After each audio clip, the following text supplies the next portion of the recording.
السلام عليكم ورحمة الله متابعي قناة أفكار أعزاء، أتمنى أنكم تشتركوا في القناة وتفعلوا زر الجرس عشان يصلكم كل جديد عن قناتنا. ودي حلقة جديدة، الحلقة 11 من مسلسل قدر اللي بيقوم ببطولة أحمد الجقر. أتمنى أن تنال إعجابكم ورضاكم، وهخلي لكم رابط قناة الفنان المبدع أحمد الجقر في صندوق الوصف. أتمنى أنكم تدخلوا وتتابعوا الحلقة مباشرة من قناة الفنان. ونحن الليلة حنناقش أهم ما يدور في الحلقة 11 من الفيلم الرمضاني، المسلسل الرمضاني الجميل اللي قدمه مجموعة من الشباب السودانيين رغم ظروف البلد وظروف الحرب اللي بتمر بها وطننا الحبيب، إلا إنه هم أصروا إنه يطلعوا لنا الأمل ده بالشكل الرهيب ده.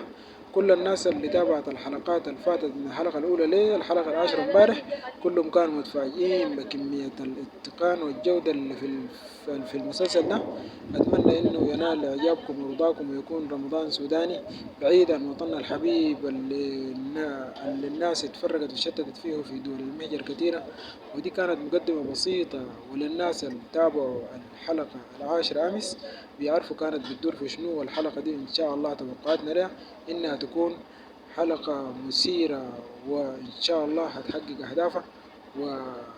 وبهنا بكون وصلنا لتعليقنا في موضوع الحلقة 11 من الفيلم. وإن شاء الله هننزل لكم رابط الحلقة 11 أول ما تنزل في قناة أحمد الجقر.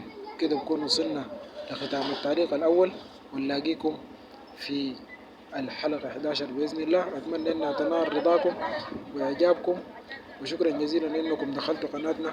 أتمنى أنكم تشتركوا في القناة وتدعمونا عشان نقدر نواصل في دعم الدراما السودانية والفن السوداني.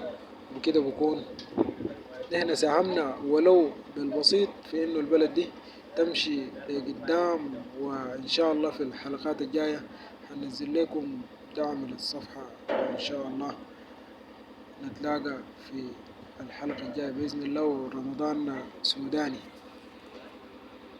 وسوداننا بيحلو في رمضان.